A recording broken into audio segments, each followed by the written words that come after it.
émission, tout sur les valeurs ancestrales et modernes du Congo, d'Afrique et du monde. Réalisation et présentation, Seth Kokolokwang. Bonsoir à toutes et à tous, excellente condition d'écoute. Le Boukongo est le livre sacré des négro-africains. Il renferme les origines de l'humanité, l'histoire du monde, du peuple africain, bantou, Congo et des autres peuples du monde. Le Boukongo est un livre sacré, à l'instar de la Bible, du Coran, du Tanakh, de la Bhagavad Gita et les Védas. Il remonte depuis les temps les plus anciens, avant Jésus-Christ, avant même le déluge de Noé à l'époque du premier continent, de la terre appelée le continent mu. Les scientifiques l'ont appelé la Pangée. Le Boukongo est subdivisé en 7 tomes. Le premier tome se trouve dans le temple sacré du Congo, Yantotila, en Bazan-Congo. Le deuxième tome se trouve au temple sacré de Mfoua. Le troisième, c'est au temple sacré de l'Himalaya. Le quatrième se trouve au temple sacré de Jérusalem, actuel mur de lamentation. Le cinquième tome se trouve dans le temple sacré de la Mecque. Le sixième tome se trouve dans le temple sacré de Salem en Inde. Et le septième et le dernier tome se trouve en Égypte dans le temple sacré des pyramides des Khéops, Képhren et Mykérinos. Les temples sont des endroits sacrés où sont gardés les trésors sacrés et qui sont les enseignements spirituels. Ce soir, nous allons faire une introduction au Boukongo, considéré comme le mystère scientifique de la haute spiritualité bantou. Ce concept propose un aperçu de la religion Congo, le Boukongo, qui explique aux auditeurs la nécessité d'étudier ce courant de la religion traditionnelle négro-africaine, expose sa scientificité et ses principales doctrines. Ce thème est contenu dans un ouvrage qui porte le même titre, et c'est l'étude du Boukongo du point de vue de sa théologie naturelle systématique grâce à un argument cosmologique et en gardant à l'esprit sa convergence avec la religion de l'Égypte ancienne, de Sumer et avec le christianisme primitif. Pour mieux appréhender ce thème relatif à une introduction au Boukongo, le mystère scientifique de la haute spiritualité bantou, aussi sollicitons-nous les services du docteur Kiaté-Zwa Lubanza-Dulu Yaluka, auteur de plusieurs livres, père fondateur de Nzilaloa, une académie moderne d'initiation à la spiritualité traditionnelle négro-africaine. Cabine technique Raëlilo. Au micro pour la présentation Sato Kokolokwanga.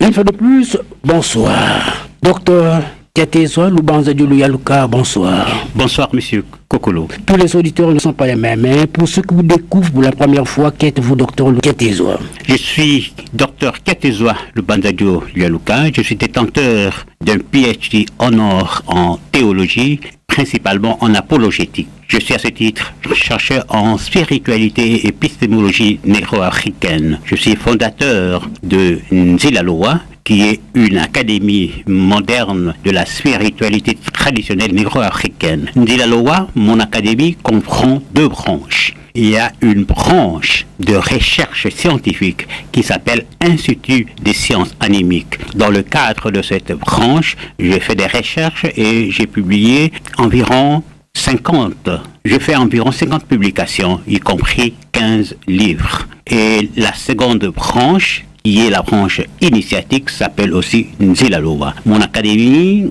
est basée à Kinshasa, mais nous avons une branche ici à Brazzaville, à Talangaï, qui s'appelle Observatoire de sciences animiques. Donc voilà grosso modo ce que je suis. Docteur, le thème de ce soir, une introduction au Boukongo, le mystère scientifique de la haute spiritualité bantou. C'est un thème quelque peu hermétique. Pourquoi devons-nous étudier le mystère de la spiritualité bantou? Par Par le mystère de la spiritualité bantoue, j'entends principalement la religion Congo.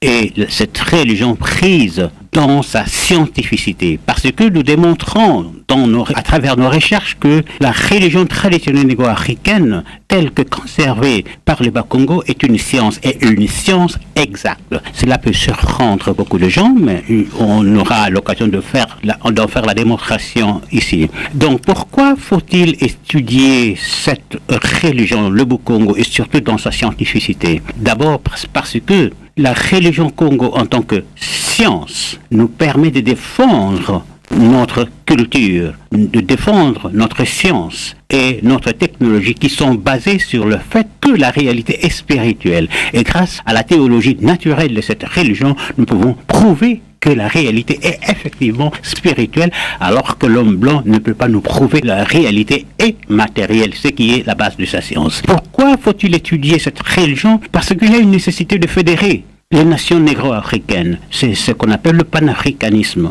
Et nous pouvons facilement y arriver et si nous pouvons aider les autres cultures à rétablir la dimension scientifique dans leur religion. Parce qu'à l'origine, la religion traditionnelle négro-africaine était une science exacte dans sa dimension égyptienne. Et donc nous pouvons encore refaire les choses et ramener cette dimension scientifique dans nos différentes religions. Pourquoi faut-il étudier cette religion? Et parce que ça nous permet d'effacer cette connotation négative qu'on nous a imposée de l'infériorité de l'homme noir. Parce qu'alors, nous allons nous retrouver avec une religion qui est une science, alors que l'homme blanc a une religion qui est une croyance, et nous allons nous retrouver avec une science qui est basée sur des faits démontrables, alors que lui a une science qui est basée sur le fait non démontrable que la réalité est matérielle. Pour éclairer la lanterne de nos auditeurs, est-ce que le peuple du royaume Congo, entendez par là en Congo Yantuntuotilem, ce peuple vient du royaume du Zimbabwe appelé Congo d'Antouka? Mon intérêt sur la religion Congo a commencé par la lecture du livre de Foukiao intitulé « Le mot Congo et le monde qui l'entourait ». Dans ce livre, Foukiao nous parle de la dispersion des Bas-Congo et il a dit que cette dispersion a commencé dans un lieu appelé Zimba où les Bas-Congo ont perdu le Sengelembele. Le Sengelembele, la hache qui était symbole de l'autorité. Alors, Foukiao soutient que le Zimba en question n'est autre chose que le Zimbabwe, le royaume de Zimbabwe. Je soutiens cette thèse en ajoutant deux éléments. Premier élément, beaucoup de clans Congo soutiennent qu'ils sont arrivés à Congo d'Antotila par le sud en traversant le désert de Kalahari, qu'ils appellent Ntiambangala, Nzundutadi, c'est-à-dire pays de climat chaud et de mines. S'ils ont traversé le désert de Kalahari, cela veut dire qu'ils sont venus de l'est. De l'est, ils sont descendus vers le sud, et du sud, ils ont traversé le désert pour arriver au royaume Congo. Ce qui explique d'ailleurs l'affinité linguistique entre le Kikongo et les langues du sud, par exemple le Zoulou. Et il y a d'autres ethnies. Si vous prenez par exemple les Vili, les Yombe, vous trouvez d'abord une affinité linguistique entre ces ethnies et les ethnies du Kasaï. Ils peuvent même s'entendre sans interprète. De deux, il y a une tradition dans le Kasaï qui dit que les Kasaïens, ce sont des neveux des Bas-Congo. J'ai bavardé un jour avec un membre de la famille Likasi, l'une de familles dont le nom a été donné à la ville de Likasi, qui s'appelait à l'époque Jadotville, donc la famille s'appelait à l'époque aussi la famille Jadot. Cette femme m'a dit qu'elle a grandi à Jadotville, et quand elle était petite, chaque fois qu'il y avait un deuil de Kasaïens, et qu'à la fin on distribuait ce qu'on appelle les mafundu, c'est-à-dire tout ce qu'on a reçu comme contribution par rapport à ce deuil, et quand on arrivait au point de la distribution, on posait toujours la question, est-ce qu'il y a un Mokongo ici? Et s'il y avait un Mokongo, on lui donnait une partie parce qu'on disait ce sont nos Maseba, c'est-à-dire nos oncles. Donc cela sous-entend que les Vili, les Yombe sont arrivés au royaume Congo par une migration par le nord Donc, ils sont partis de l'Est par le Nord pour atteindre le Royaume Congo.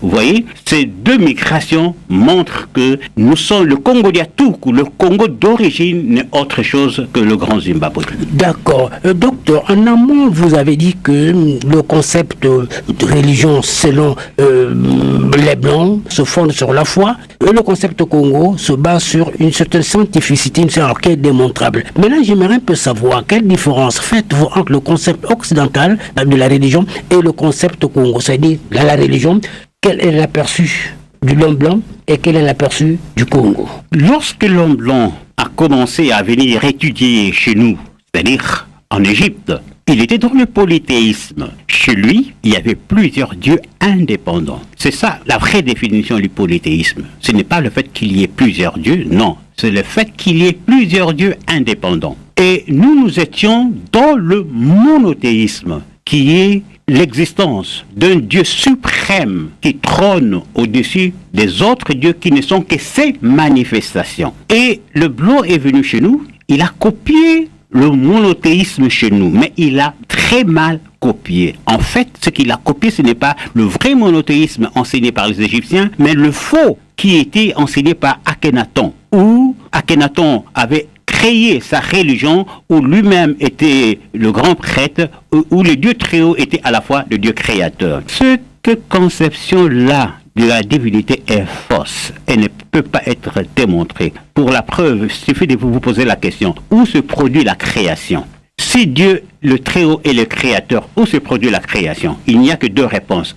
Première réponse, la création se produit en Dieu. Mais si la création se produit en Dieu, cela implique qu'au moment de la création, Dieu change, parce que quelque chose en lui part du néant à l'existence. Et si Dieu change, il doit y avoir un principe de sa mutabilité, et ce principe doit être plus grand que Dieu, ce qui est impossible parce que Dieu est perçu comme l'être le plus grand possible. Et donc, peut-être la création a lieu hors de Dieu. Mais si la création a lieu hors de Dieu, et dans ce cas, si vous prenez la création, vous prenez Dieu, vous mettez ensemble, vous avez une entité qui est plus grande que Dieu, ce qui est aussi impossible. Donc, dans les deux cas, ça ne marche pas. Les philosophes savent ça, les théologiens savent ça, mais ils ne peuvent pas le dire parce qu'ils n'ont pas une monnaie de réchange. Donc, l'homme blanc part d'un concept qui est faux, d'où sa religion n'est qu'une croyance, alors que la vraie religion des Égyptiens était une science. Voilà pourquoi, après avoir étudié en Égypte, les Platon, les Aristote, tous Xénophane ont essayé de démontrer l'existence de Dieu. Mais quel Dieu, puisque chez eux c'était le polythéisme? C'était le Dieu appris en Égypte, c'était la religion apprise en Égypte, où Dieu, le Très-Haut, est transcendant et trône au-dessus de ses manifestations. Mais malheureusement pour eux, les Égyptiens ne leur révélaient jamais le contenu exact de cette religion. Ils leur cachaient cette religion. Docteur Katezoa, si selon le concept Congo, l'église s'appelait Nzoankisi, c'est-à-dire la maison d'un Kissi, finalement, quel est le vrai sens d'une Kissi sur le plan divin et sur le plan humain? Oui, lorsque les Portugais ont accosté pour la première fois en 1482 au Royaume Congo, ils voulaient introduire d'abord leur religion. Et les Bakongo ont dû cogiter pour comprendre ce concept de religion. Ils ont dit, ce que vous appelez religion, c'est ce que nous appelons Kissi. Le mot Kissi a deux sens. Le mot Kissi veut dire un pouvoir, et ça devient au pluriel Mi-Kissi. Et le mot Kissi, le même mot veut aussi dire esprit, et il devient au pluriel Ba-Kissi. Et donc la religion pour l'homme Congo, c'est l'usage des esprits divins, les Ba-Kissi, pour développer son pouvoir divin. Et le mot Kissi donc n'a rien à voir avec la connotation de sorcellerie qu'on lui a attribuée forcément, parce que le plus haut Kissi chez les Bakongo, c'est Dieu.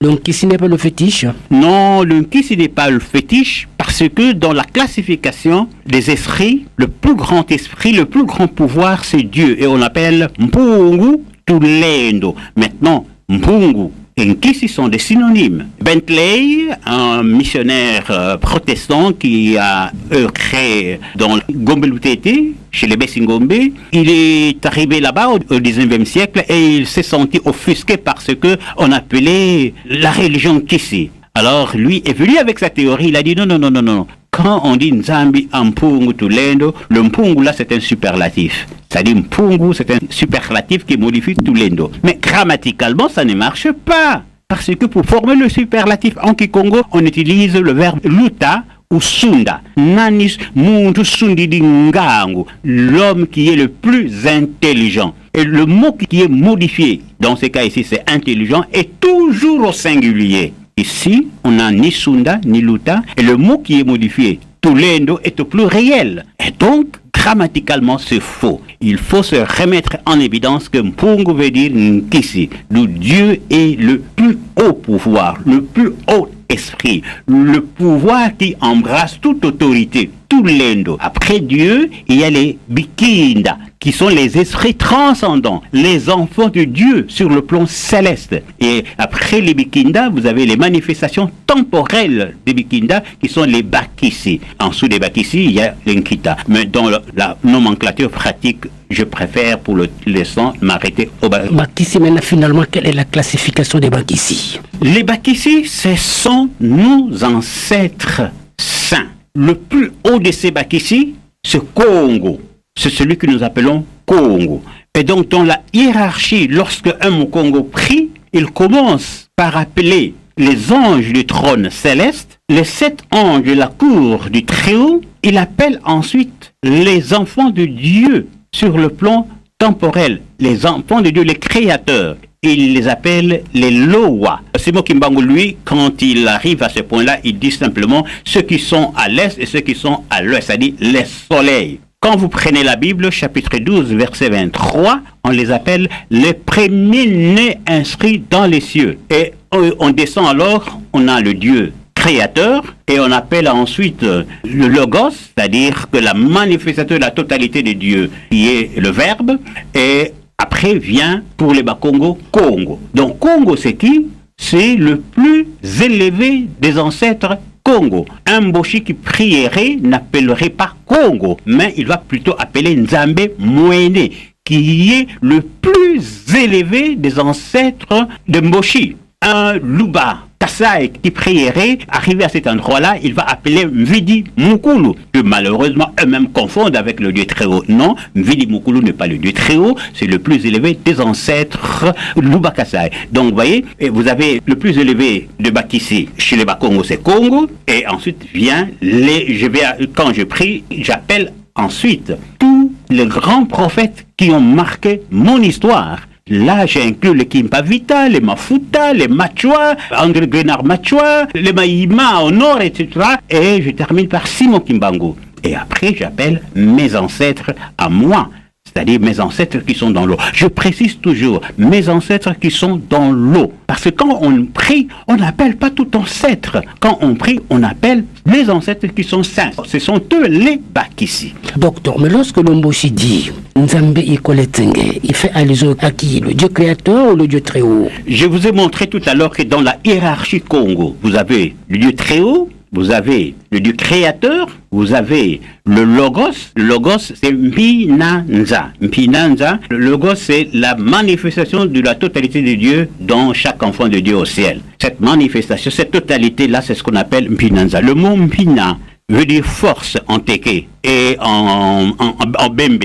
Donc, Mpinanza, c'est la force qui gouverne l'univers. Et après vient Congo, chez les Bakongo. Alors, on peut faire une étude comparative avec le Mboshi. Le Mboshi, vous avez Nzambe, qui est le Dieu très haut. Nzambe Ikola Tsenge, qui est le créateur. Nzambe Kane, qui est le Logos, le Verbe, c'est-à-dire l'équivalent de Mpinanza, la force qui gouverne l'univers chez les Bakongo. Et ensuite vient le plus élevé des ancêtres Mboshi, qui est Nzambe Mwene. Nzambe Mwene. Et donc, cette hiérarchie, c'est la même qu'on doit retrouver chez tous les Bantous et même chez tous les Africains. Si on prend par exemple le vaudou, vous avez le dieu très haut Nanabuluku, au C, il y en a qui l'appellent aussi C, le dieu créateur c'est Maulissa, et vient le Logos, dont j'ai perdu le nom ici, et vous retrouvez donc la même hiérarchie. Bon, mais lorsque Jésus-Christ dit « Notre Père qui est aux cieux »,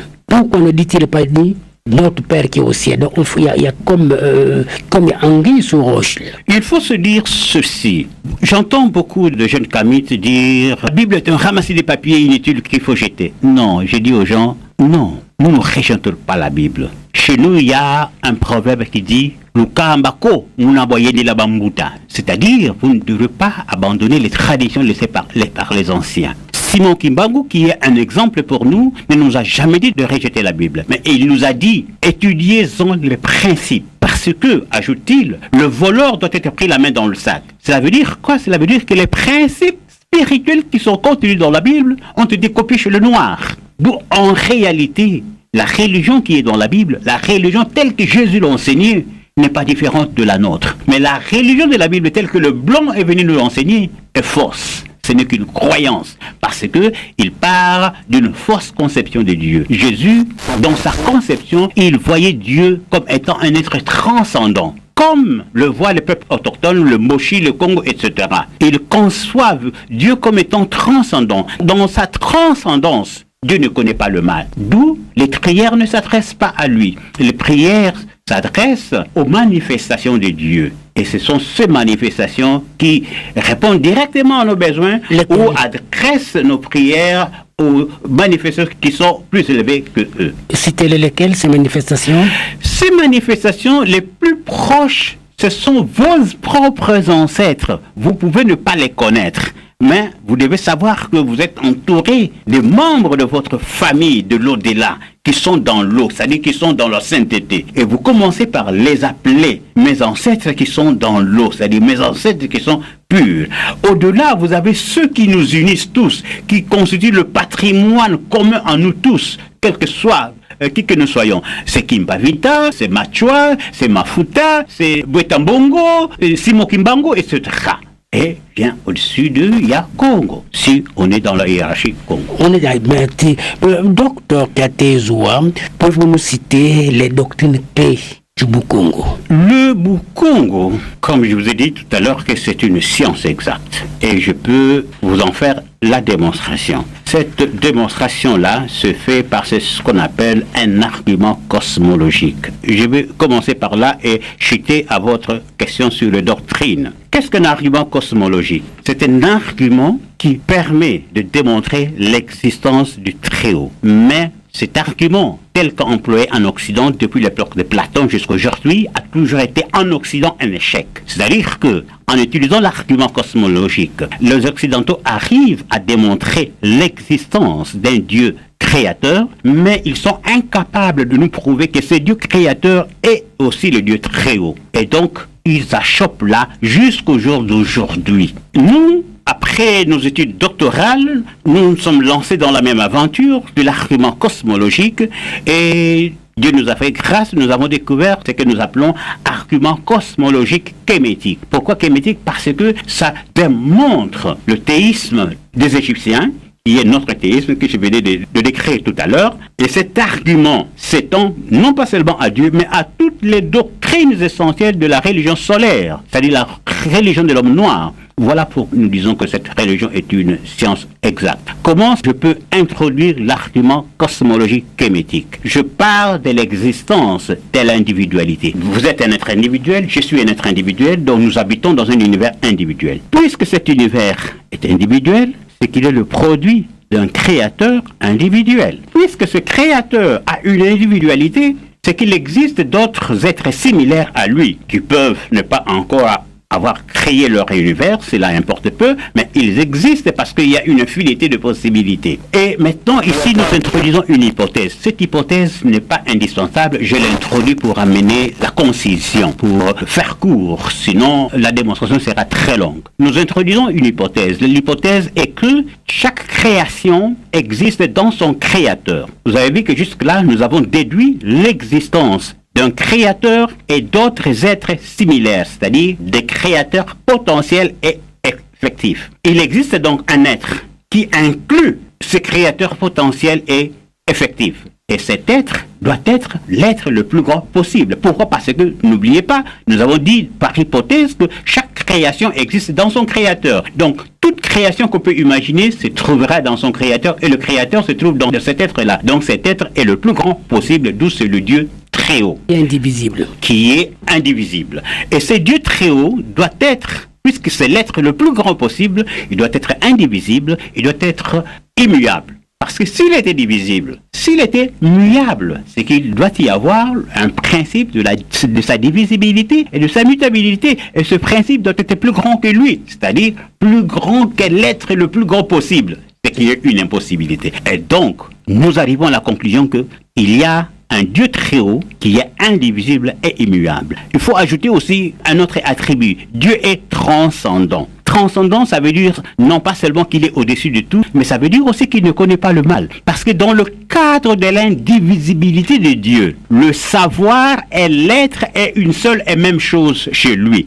C'est que Dieu sait, c'est ce qu'il est. Ainsi, si Dieu connaissait le mal, Dieu serait infiniment bon et infiniment mauvais, c'est qu'il y a une contradiction. D'où Dieu ne connaît pas le mal. Voilà pourquoi le bantou l'Africain n'adresse pas les prières directement à Dieu. Maintenant, nous avons vu que chaque créateur exprime ou manifeste une individualité qui est inclue dans le Dieu très haut. Parce que le Dieu très haut, c'est la somme totale de la réalité, comme nous l'avons défini. Or, le Dieu très haut est indivisible. Cela implique que chaque enfant de Dieu, c'est-à-dire chaque créateur, nous les appelons les enfants de Dieu. Donc chaque enfant de Dieu manifeste la totalité, la plénitude de Dieu, mais d'une façon individuelle. Et cette plénitude de Dieu, c'est ce que les Égyptiens ont appelé le verbe, le logos. Donc nous avons trois entités jusque-là. Nous avons démontré l'existence de trois entités. Dieu très haut, qui est l'être le plus grand possible, qui est indivisible, immuable et transcendant. Nous avons démontré l'existence des créateurs potentiels et effectifs. Nous avons démontré l'existence d'un créateur de notre univers. Nous avons démontré l'existence du logos. Maintenant, je vais aborder un peu la cosmologie pour faire court. Posons-nous la question. Où se trouve notre univers temporel par rapport au Dieu très haut? Nous savons par rapport au Créateur que ça se trouve dans la conscience du Créateur. Nous avons déjà dit ça par hypothèse. Mais maintenant, c'est par rapport au Dieu très haut. Cet univers ne peut pas se trouver dans le Dieu très haut, parce que si ça se trouvait dans le Dieu très haut, au moment de la création, Dieu changerait. Parce que quelque chose de nouveau apparaîtrait en lui. Or, Dieu est immuable. Or, Dieu est absolument immuable. Et donc, l'univers ne se trouve pas dans le Dieu très haut. Ça ne peut pas aussi se trouver hors du Dieu très haut, parce que en tant que l'être le plus grand possible, Dieu est la réalité la plus grande possible. Donc, il n'y a pas de réalité en dehors de lui. Alors, qu'est-ce que notre univers? Notre univers n'est qu'une apparence de la réalité céleste dans la conscience temporelle du Créateur.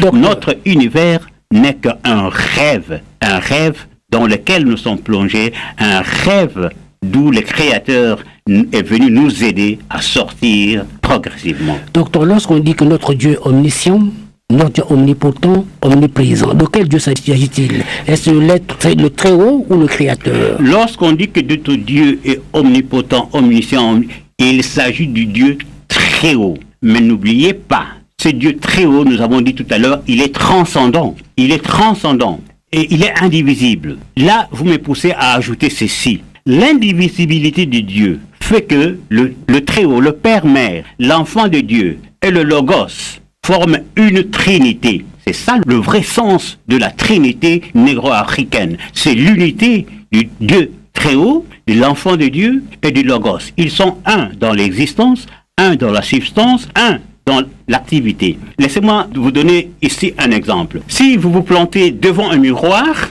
vous avez trois réalités. Vous avez vous avez le pouvoir de réflexion du miroir et vous avez votre image dans le miroir. Quand vous bougez, votre image bouge grâce au pouvoir de réflexion. Quand l'image agit, c'est vous qui agissez dans l'image grâce au pouvoir de réflexion de l'image. Et donc, vous avez là une trinité. La trinité nous montre que Dieu agit toujours par sa manifestation. Et donc, Dieu n'est pas comme certains disent Deus iotosus, c'est-à-dire un Dieu oisif. Non, Dieu n'est pas oisif, Dieu agit. Mais il agit par sa manifestation. Puisque Simon Kimbangu a compris ça, il comprenait que c'est Dieu en fait qui agit dans la nature, d'où l'automatisme n'existe pas. Il était dans le train, il a dit, avant que j'aille en prison, je vais voir mes enfants. On a dit au machiniste sénégalais, démarre.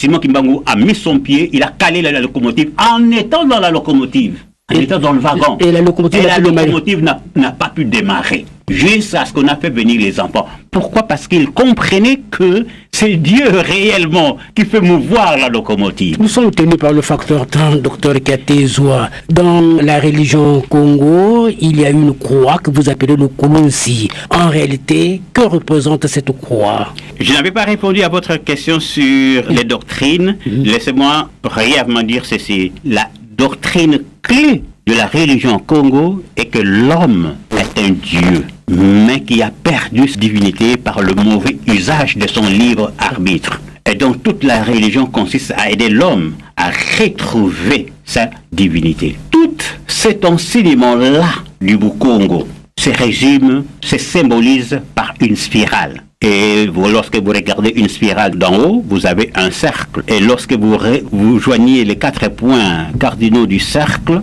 vous avez une croix. Donc la croix chez le Congo est un symbole de tout l'enseignement du Congo. Je reviendrai sur l'argument cosmologique kémétique que j'ai développé tout à l'heure pour dire que, puisque c'est une déduction, en partant des faits de l'existence des individualités, et puisque cette déduction s'étend à toutes les doctrines essentielles de la religion Congo, ici je n'ai donné qu'un aperçu, nous arrivons donc à la conclusion que cette religion, dans sa vraie forme, est une science exacte. Une science exacte. Nous allons passer du coq à l'âne.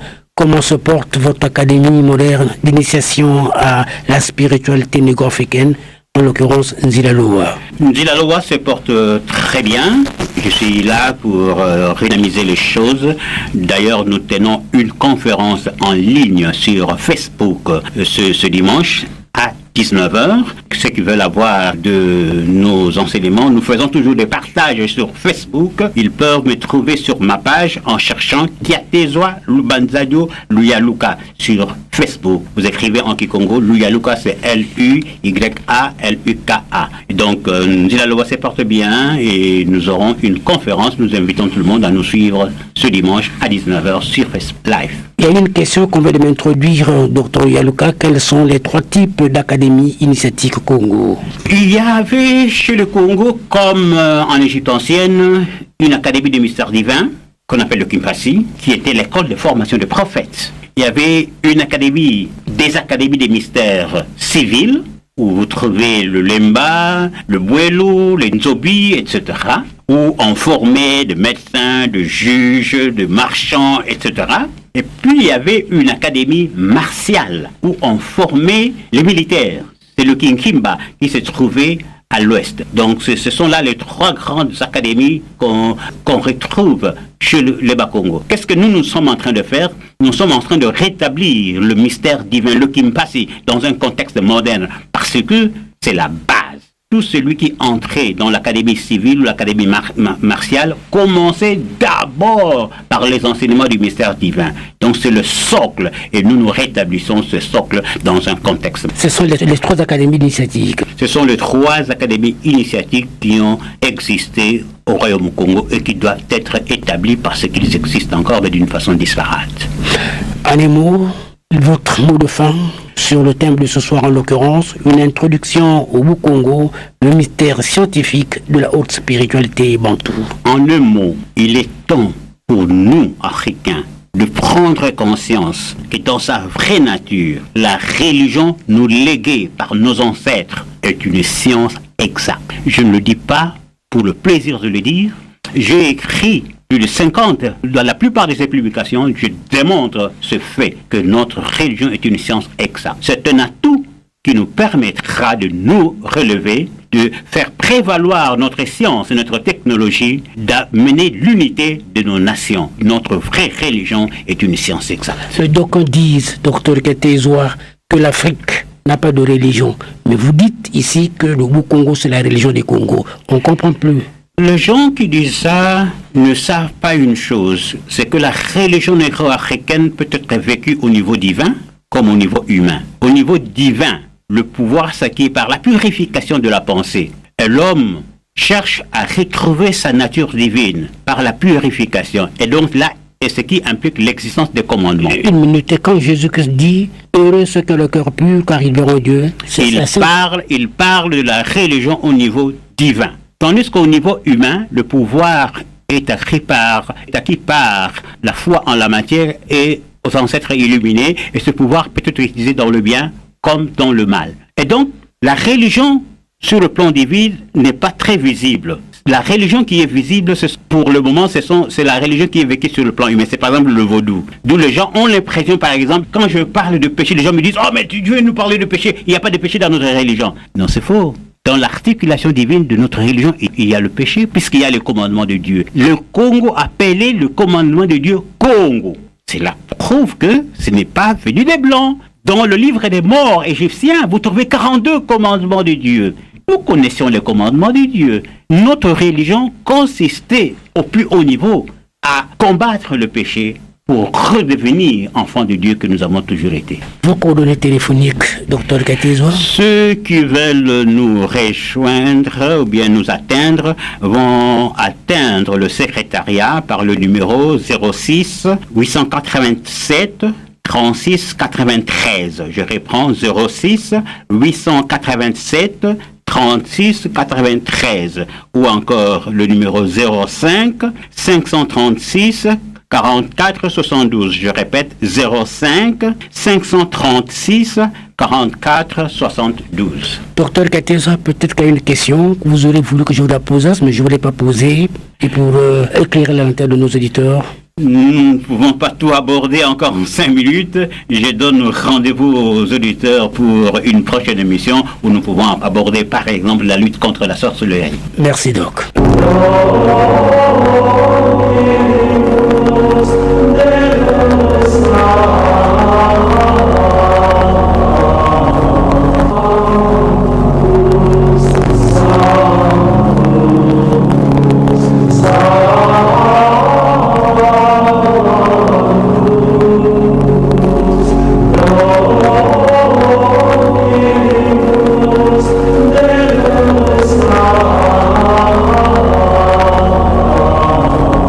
Chers auditeurs, nous voici arrivés au terme de notre émission, laquelle a connu la participation du Dr Katezoa Lubanza Diodo Yaluka, fondateur et directeur de Zilaloa, une académie initiatique moderne de spiritualité traditionnelle africaine. L'entretien avec le Dr Katezoa a porté sur son ouvrage intitulé « Une introduction au Bukongo », le mystère scientifique de la haute spiritualité bantou. Au regard de ce qui précède, on peut l'affirmer sans risque d'erreur que nous vivons à une époque où le monde assiste à un changement de paradigme. La croyance limitative que la réalité est finalement matérielle n'est plus une affirmation inébranlable. Il est donc temps pour le noir de se prévaloir de la scientificité de la religion traditionnelle négro-africaine telle que conservée dans le Bukongo pour affirmer la validité du paradigme qui a fait le succès de l'Égypte ancienne.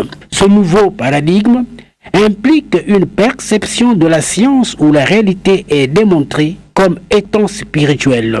La scientificité de la religion traditionnelle négro-africaine est la clé de l'unité envisagée des nations noires. Comme quoi, elle aidera les tendances de la religion traditionnelle négro-africaine à passer du système de croyances qu'elles sont maintenant à la science exacte que la religion léguée par nos ancêtres était dans le passé. Pratiquement terminé.